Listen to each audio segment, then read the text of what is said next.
Good afternoon to everyone. Warm welcome from Paris. We're here at the second day of the Paris Peace Forum and about to start a very interesting conversation with 4 of the 80 selected projects in this round of the Paris Peace Forum.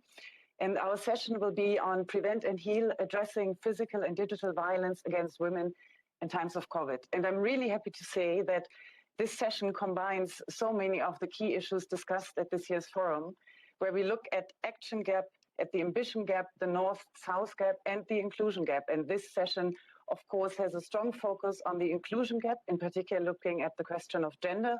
But of course, we also tackle other issues on the side, and we will look into online, offline forms of violence, and we learn from these projects how they tackle these challenges, in particular during the rise that we have seen of violence against women in times of COVID. My name is Katrin Lorenz. I'm Director Governance and Conflict at GIZ. We are partner of the Paris Peace Forum, and I'm really proud and honored to moderate today's session. And to all of you who are listening in and watching, I'd like to encourage all of you to pose your questions in the chat and to join the session to make it interactive with our 4 speakers whom we see now. And I'm really excited about the next 45 minutes that we will spend together. So we have here as our distinguished panel, our speakers for today's session, first of all, Lisa Davis. Lisa is an expert on international human rights and gender issues, and she works as senior legal advisor for MADRE. And I'm sure, Lisa, you will tell us about your organization and your work in just a little bit. And also joining from Pakistan, we have Shmila Khan. She is a research and policy director at Digital Rights Foundation. Welcome to you, Shmila, and great to have you in this session. Hi to Pakistan. And we also have in this session Eloise Omumba Bessonet. She works as an organization with an organization called LOBA, and they work on victims of violence, and in particular on the issue of trauma. Also very excited to have you here in our session. Welcome, Eloise. And as 4th speaker, representing one of the projects at this Paris Peace Forum, we have Trina Pender. Trina works for ActionAid Ireland, and she has a long-standing experience working in many, many countries of the Global South, and she is representing a project on behavioral change today. I'm working on women's rights from ActionAid Ireland. Welcome, Trina. So great to have you all. And so this is the opportunity to tell us about your projects, about your work, and of course on how you tackle the issue and combat addressing physical and digital violence against women. And so we're really happy to start with Lisa.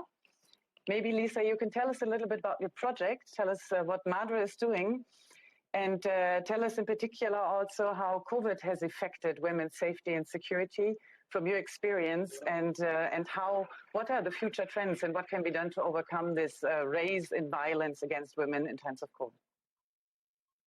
Please, Lisa, go ahead. Well, thank you for the warm welcome. It's great to be here. I'm actually calling from Iraq, where I've been meeting with local women's organizations to talk about the impact of the pandemic and domestic violence on their communities. Before this week, just in last week, I was in Colombia also talking to women's organizations about the same issue. And I can tell you it's a real crisis, as we know. 4 billion people, 90 countries in and out of shelter restrictions. Guterres has called domestic violence an epidemic within an epidemic. What we know about domestic violence is it was an issue before the pandemic, and of course now it is even worse. And groups have been responding in very creative ways.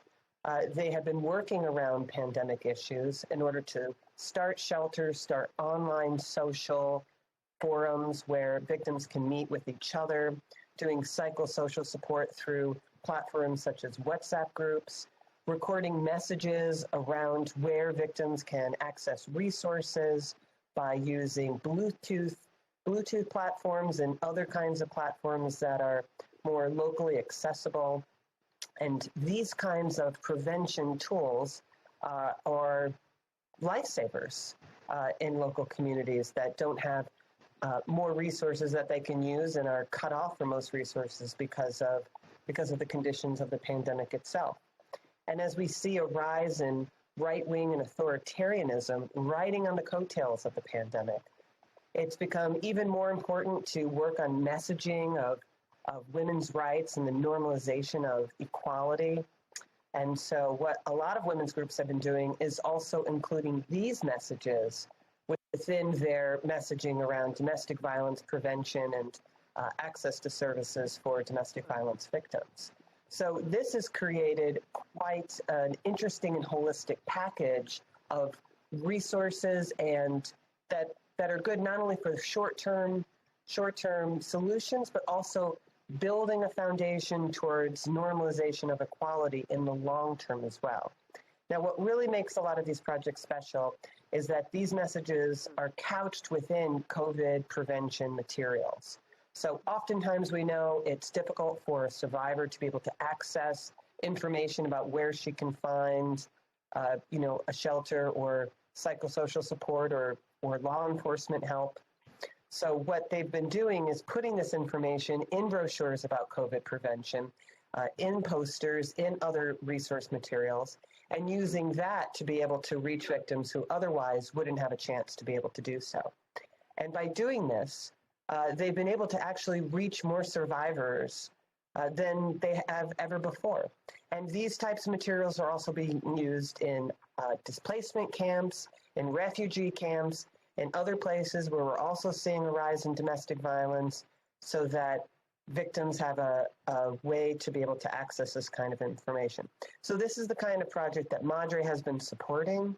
We went and interviewed different organizations in different countries, in Lebanon, in the Democratic Republic of Congo, in Colombia, in Iraq, and we put them all together in a toolkit, translated it into half a dozen languages, and then started disseminating it along with online trainings in terms of teaching how all of these different local projects, these local tools that have developed, how they can be replicated and used in different contexts around the world. And then bringing different partners together, local community activists who have really started these projects, so that they could have an information exchange, so they could talk about best practices and how they could best adopt these projects to their local environment. And the project has been quite a success. From this, we've also started a database in different countries, tracking and keeping aware of the situation of domestic violence, both in terms of survivors' access to shelter and to services, but also in terms of accountability when that's possible, and then using this information from these databases to advocate for better laws. And the good news is we have a draft law pending in Iraq that would punish domestic violence and also provide services. And that law now has gone through and is pending in Parliament. And a lot of the momentum around that law has come from the advocacy in country and being able to really look at the numbers from that documentation that's been collected. In Colombia, we're having great movement finally for implementing a domestic violence law that was on the books, but hadn't been implemented in different localities.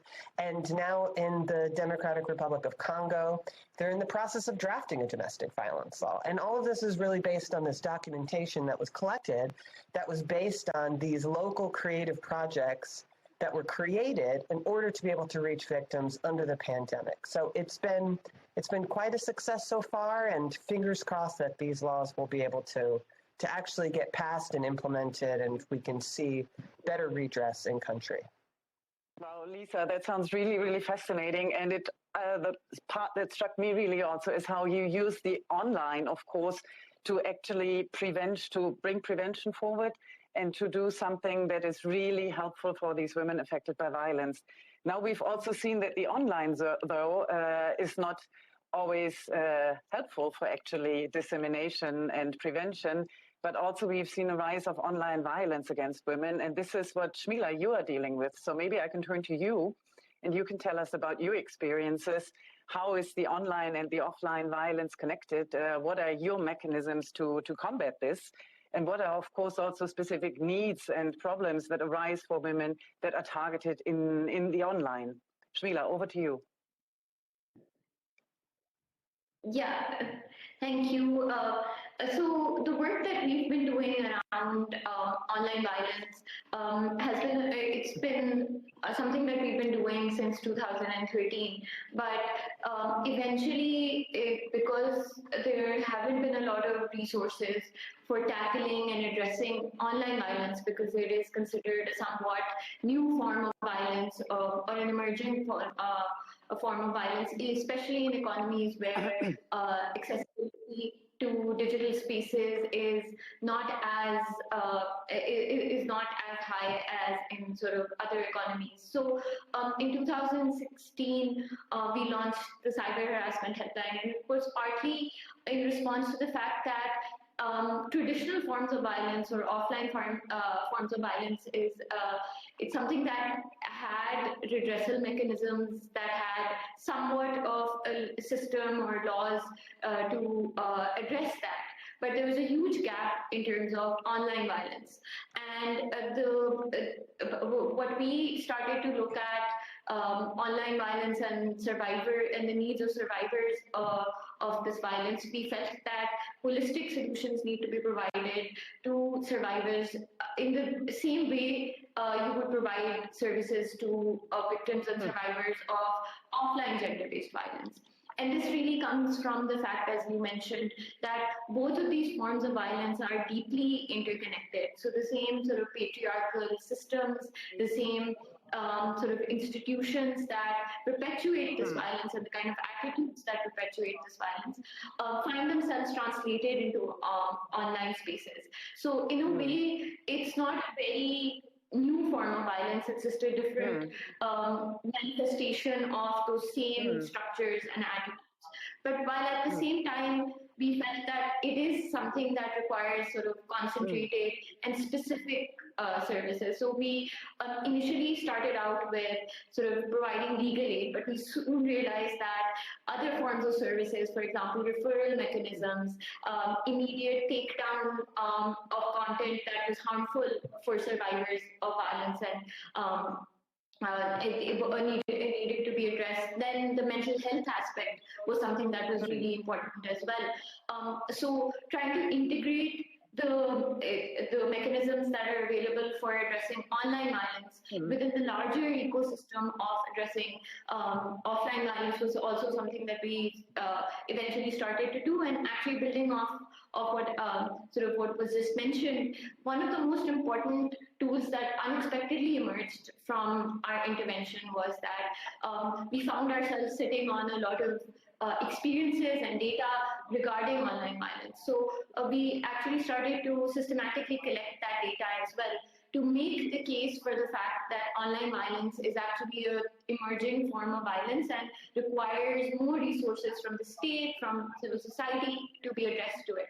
So we've successfully, for example, been able to advocate for more cybercrime reporting centers throughout the country. Initially, when we started, there were about 5 for the entire country, and through interventions of various civil society actors, but especially from like data collected from the helpline, we've been able to establish that case, and we've been able to work with ministries to help sort of make the case for increasing funding for this form of violence. And now we stand at more than 15 centers throughout the country, and will continue to advocate for more resources to be expended to this form of violence. And lastly, sort of just because COVID and sort of us emerging from the kind of repercussions that the COVID pandemic happened,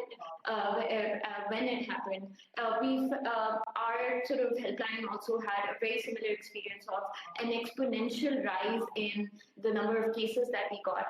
And I think in some cases, for example, with regards to cases dealing with blackmailing, there was about a 200% rise from March 2020 to May 2020.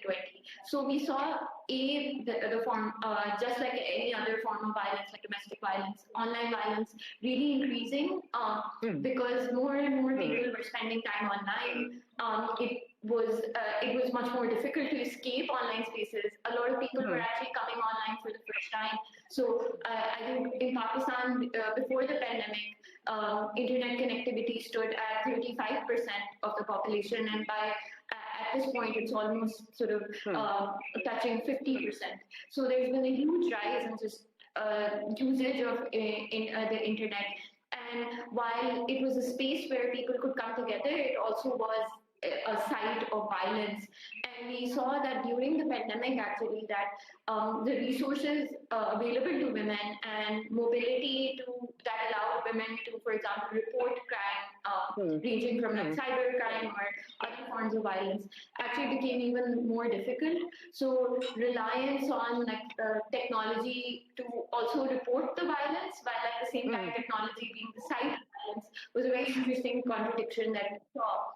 And but I think there's still a huge gap in terms of a gender gap in terms of women having access to this technology as well. And I think especially in South Asia, we've seen that gap emerge as a huge problem. But it is also sort of been a way in which we have been able to reach survivors and ensure that care and support has been provided. So that's been our experience with the project. Now, wow, thanks so much. Maybe you can tell us a little bit more how exactly the helpline works. So women can turn to you online directly and you can give different types of advice. How does it function? Yes, I should have explained that earlier. But so the helpline has a toll-free number, as well as online channels such as people can reach out through social media or through email. Most of the cases that we get actually are through the helpline, which was a really big learning because we felt that because the people impacted already have access to technology, which was a huge fallacy because a lot of times people who are online or being targeted don't necessarily know how to use the internet properly. So while they can have a social media profile that allows them to become a target, sometimes people who have no online presence become targets. Somebody makes a fake profile. So the most accessible means of accessing us has actually been the traditional toll-free number, and we provide a number of resources and assistance. We provide legal aid, so we provide advice. We also provide representation for people who want to go and pursue their cases. Apart from that, we also provide technical assistance in terms of digital security, escalation channels with social media companies to take down harmful content, and at the same time, psychological and mental health support to victims and survivors. And we also work with a referral network. So sometimes some cases might emerge where there is domestic violence as well as online gender-based violence. So in those cases, we work with other organizations that are already working on another form of violence and try to integrate our systems together. Thanks so much for explaining. And it's really interesting to hear how aspects of digital literacy, in a way, play an important role in order to help women maybe overcome some of the challenges and some of the risks that they're exposed to. You mentioned also the mental health aspect. That, of course, gives me a very good bridge to our next participant, to Eloise from an organization called LOBA. They're working with victims specifically in the Congo, but not exclusively. I think you also have some experience in Iraq, Eloise, so maybe that might be interesting for Lisa to get to know about this. Tell us a little bit about what you do and how particular this link that you work on between mind and body to heal and to overcome trauma works, and what's your experience with that? Thank you. Thank you very much to all of you. That's a pleasure to be here.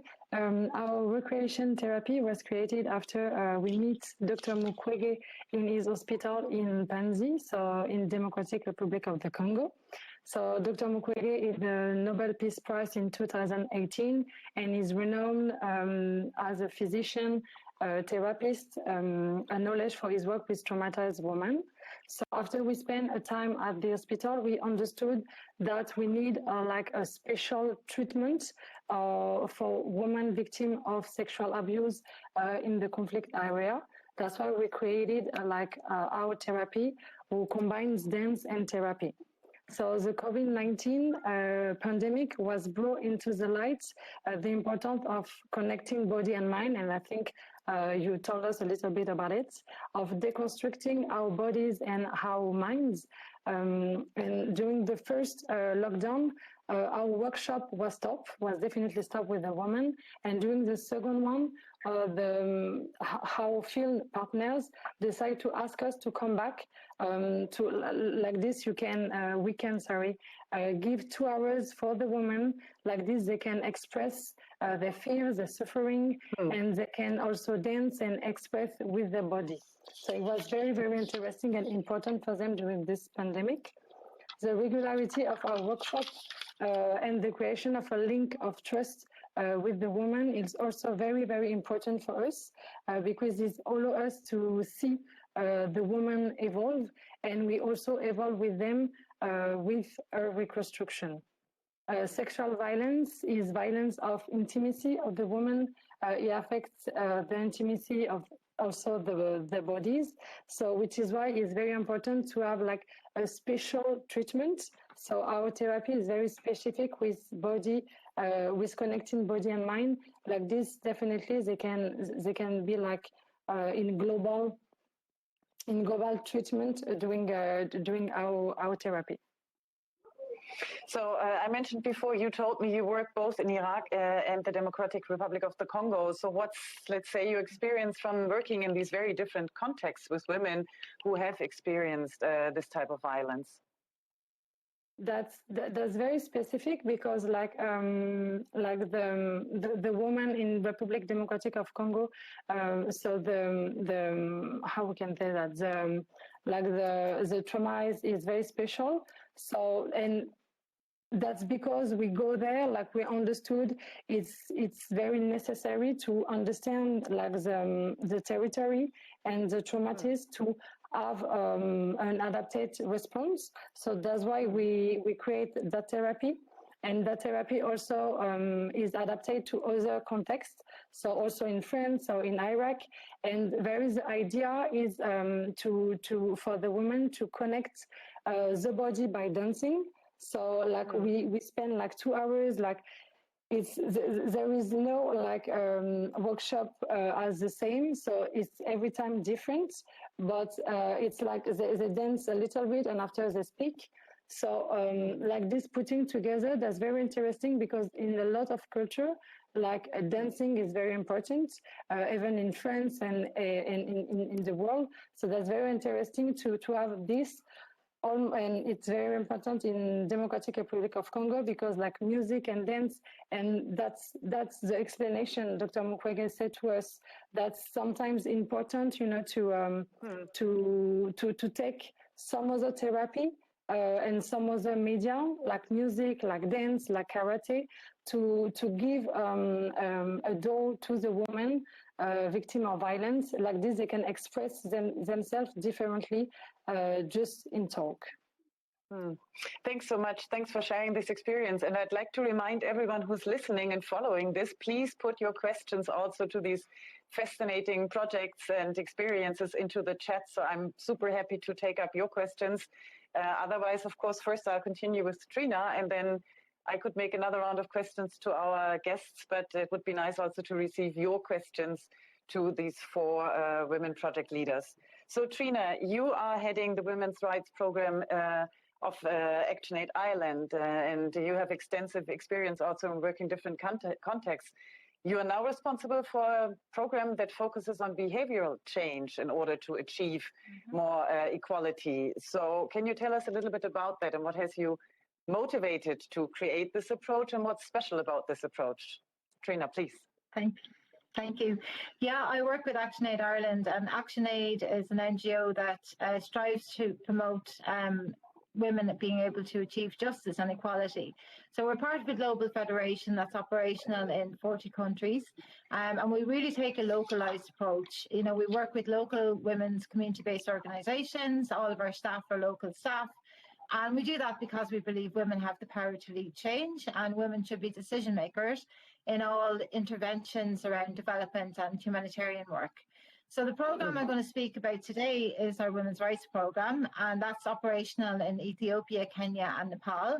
And it runs from 2017 to 2022 with funding from the Government of Ireland, Irish Aid.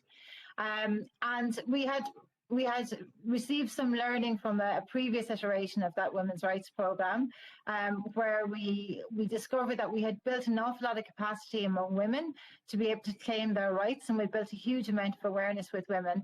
But in the previous program, we hadn't done enough to deal with the structural causes of gender inequality and GBV. So the objectives of the new program are to have communities that are safer for women and girls and more economically empowered women. So in 2017, with the new program, we approached Dr. Paul Chadwick in the Centre for Behaviour Change in University College London to talk about an innovative approach that looks at behaviours. So in our traditional approach, we would have used a human rights-based approach, I guess, where we would have worked on only on the capacity aspect, or mainly on the capacity aspect, helping women, or theoretically empowering them to be able to claim their rights. But the behavioural project really kind of encouraged us to look a bit wider than that. So it was developed by University College London. It's a very simple but powerful model, and it states that in order to have a behaviour present, you need to have three essential elements, and they are capability, opportunity and motivation. And just to give you a really simple example of what that means, for example, mask wearing during COVID, you need to have the psychological capability to know that, you know, mask wearing is important in order to prevent COVID. You need to have the opportunity, access to a mask, and you also need to have the motivation. Does it make you feel like a good citizen to be wearing a mask? So we worked with UCL and we started into a process of trying to be more focused, where we defined the problem in behavioural terms.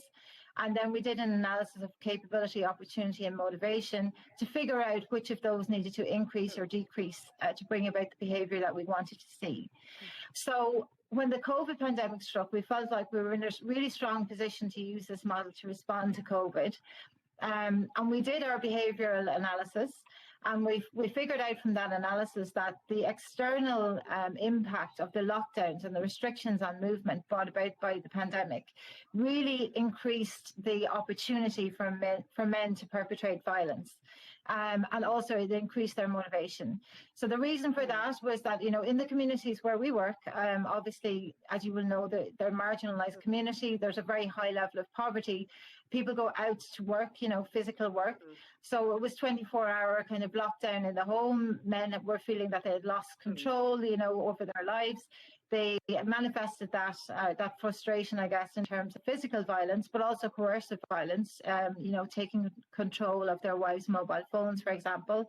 And of course, there was a huge opportunity for this violence to occur because the GBV kind of reporting system had broken down. You know, people weren't able to leave their homes to go and report a case of violence. And even if there were, the police and the courts weren't responding properly. So we took that analysis and we looked at the interventions that we needed to carry out, and we came up with a set of interventions that were very targeted, based on trying to decrease that opportunity for violence. So to give you an example of some of the things that we did, we tried to relieve the pressure on families by providing access to water and providing them with hygiene kits. And that then reduced risky behaviours like women having to walk long distances to collect water. We tried to relieve the financial pressure on families by helping them to modify their economic activities for things that could work during the pandemic. So, for example, soap making, you know, that was a good commodity at the time. Women started making soap. We focused on changing the behaviours of those duty bearers, of the police and of the court system, so that they would take up cases and properly deal with cases. So we encouraged the community to set up a WhatsApp group, to post on social media if cases weren't being dealt with, if they weren't being dealt with properly. And that had a kind of an unprecedented result in terms of duty bearers really feeling the pressure and starting to respond to cases again. And of course, we also worked to actually get the reporting system back on track, because as in Europe, you know, GBV reporting, it increased, but the system was also broken in the communities where we worked. And it's a physical system. You know, you go to the office of the police, of the court, etc. So we set up a more mobile system where women were given a hotline number. We set up a hotline. We appointed GBV focal points to man that hotline, and we shared the information for women that they can still report, and that you know, that the cases will still be taken forward. So. And there was also actually an incidence or incidences of cyber violence that occurred in Nepal during the pandemic, and we had an intervention with young people to focus on changing behaviours and attitudes to cyber violence. So just to sum up, I think that the specific interventions that we used wouldn't necessarily have come from just a know your rights based approach. We needed a systematic, holistic behaviour change framework to be able to understand our context very well, and to be able to respond to that opportunity to look at where we could really try to decrease the opportunity and motivation for violence. So we think that, you know, we've now created pathways for women to be able to report cases, and to have their voices heard, but also for men to be able to support them. Thank you. Great. Yeah, thanks. The great example and a great way of looking and analyzing, of course, the structural causes of the problem, and then trying to find solutions for that. Thanks so much. I have two questions that came in from the audience. And first of all, one of the participants is saying you're all doing wonderful work, and of course, I'd really like to emphasize this.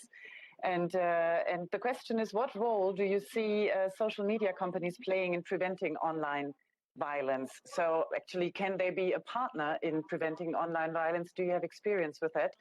I think maybe this is a question going to Shmila, but all of you. So Shmila, you want to try and answer this question, and then of course whoever wants to come in and add to the points, please go ahead.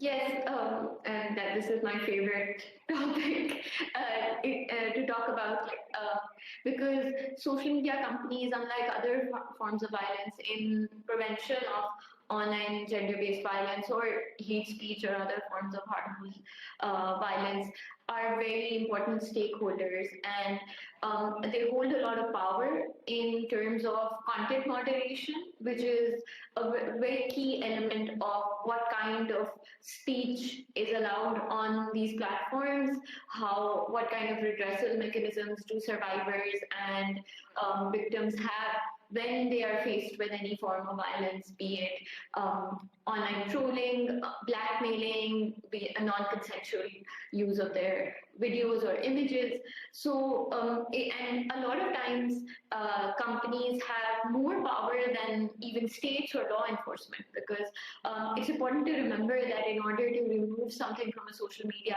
platform, the company needs to be contacted by a law enforcement authority, reason needs to be given, and a lot of times it is at the discretion of the company whether it removes or honors that request.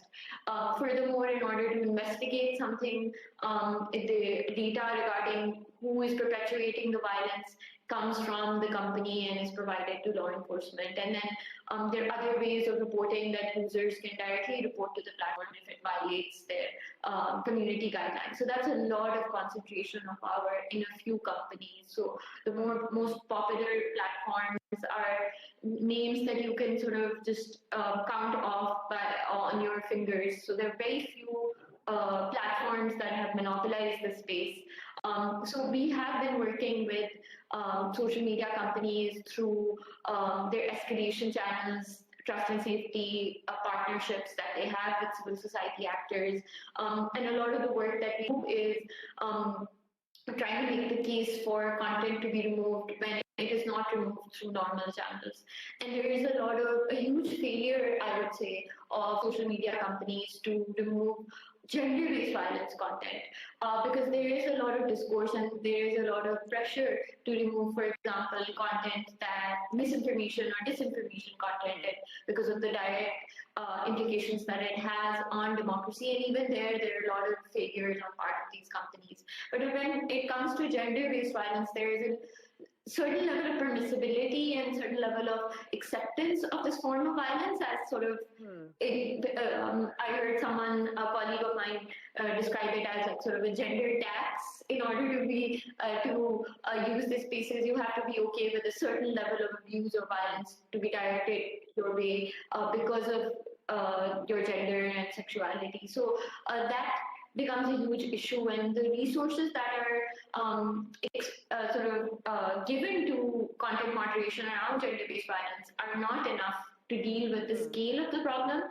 And apart from that, we see a huge disparity between, and this is something that came up especially with the Facebook papers that emerged recently with the a whistleblower, where the 13% of the content moderation resources were actually given to content moderation outside the US, and the rest of the resources and the money was going into content moderation within the US.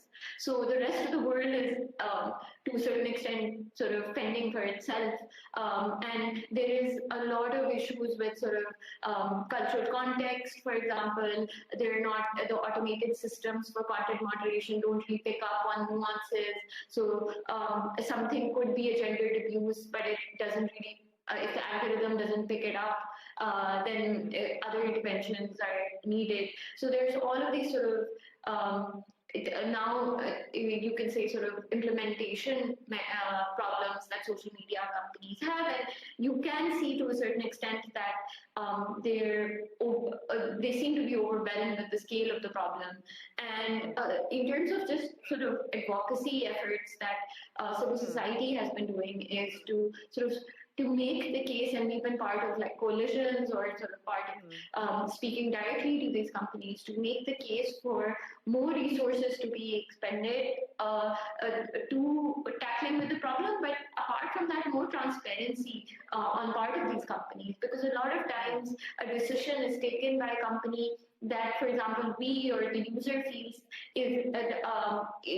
is still ignoring the harm that is being caused, but there's no redressal mechanism because it's a private company. You can't really appeal. A lot of times you don't know the reason for the decision that is taken. So there is a huge problem in terms of transparency, both in terms of how the review happens and these decisions are taken, but at the same time, also in terms of how these automated systems work and how the algorithm works and how it, what content it flags and what content it doesn't. So it's been, I think over the years, like sort of issues, for example, regarding translation have become somewhat better after a lot of like sort of cases and a lot of advocacy by civil society. So I would say sort of just to answer the question in terms of like, it's something positive that things have gotten better to a certain extent, but there's still a huge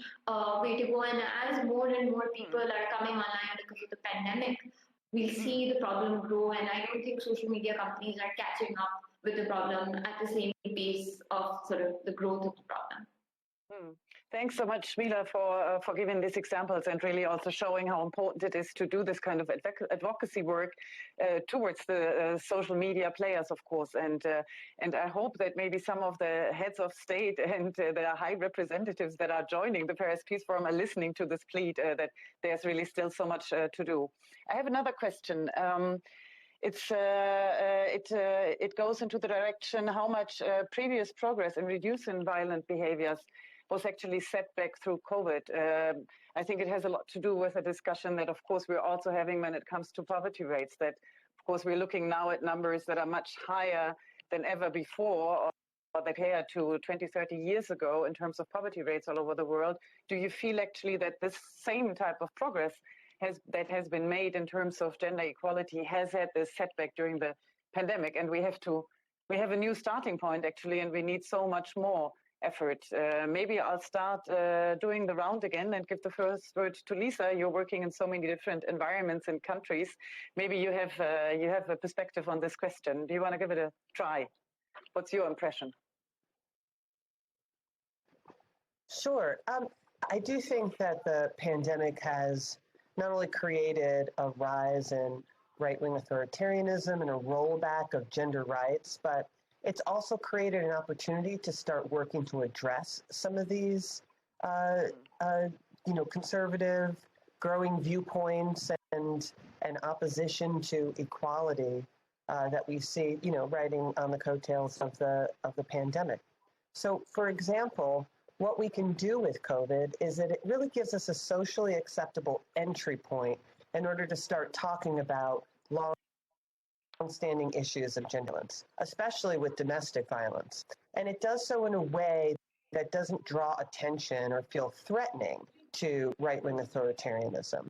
And what I mean by this is how we can unite messages around COVID prevention and domestic violence prevention in order to more effectively capitalize on aid workers and healthcare providers and local media in their work reaching hard to access communities. For example, in Sierra Leone, women's groups are spreading audio messages on both COVID-19 and domestic violence prevention through Bluetooth sharing of short podcasts on mobile phones that can be reached in places that don't have Wi-Fi internet access. It also gives us a chance to discuss, and this really goes to gender equality normalization, it gives us a chance to discuss a broader understanding of domestic violence. So domestic violence is sometimes conflated with intimate partner violence, and certainly it includes that, but it's also so much more. We know that domestic violence, according to the World Health Organization, includes all violence committed by family members or members of a household. So this would include LGBTIQ people. It would include people with disabilities. It would include femicides or honor killings or economic violence or psychological violence or forced and early marriage. And if we start thinking of these issues as domestic violence, we actually then have a tool under law to address more than just intimate partner violence, other forms of gender-based violence that often don't have laws or policies or mechanisms to really address them. Because we know gender-based violence is a term of art. But domestic violence is really laws. So we need to think more broadly about it. And the pandemic teaches us this too. We see people with disabilities having their paychecks taken away from them by family members. That's a form of economic violence. We see social isolation of LGBTIQ members by families who, are not tolerant or are homophobic. And the psychological, abuse and ramifications of being, stuck at home with people that don't accept you for who you are. That's also domestic violence, and certainly on the rise with COVID as well. So this is really an opportunity for us to both think about domestic violence more broadly and as a tool to address these various and intersecting forms of violence that fall under its umbrella, and think about how we can use law and policy to address these broader forms. And it's also a way for us to try and get messaging in under a rubric that is a bit more acceptable, especially in places of conflict or, authoritarian regimes or other general oppression, and to communities that, are hard to reach, that don't have internet access, that don't have, the infrastructure for traditional types of remedies. Thanks so much, Lisa. Thanks for drawing the attention to these wider aspects, of course, of domestic violence. We only have 1 or 2 minutes left. I'm already getting messages from the PPF team. I'd like to give the floor one last time to both Eloise and Trina. And I mentioned before, there are heads of states, there are authorities here at the PPF. If you have one last message to give to them, what should change urgently to bring this agenda forward and to actually make a change for women that are suffering from physical and digital, from online, offline violence in times of COVID. Eloise, you want to go first? What's your key one last message to the PPF audience, and in particular those who are in decision-making seats? Sure. Thank you.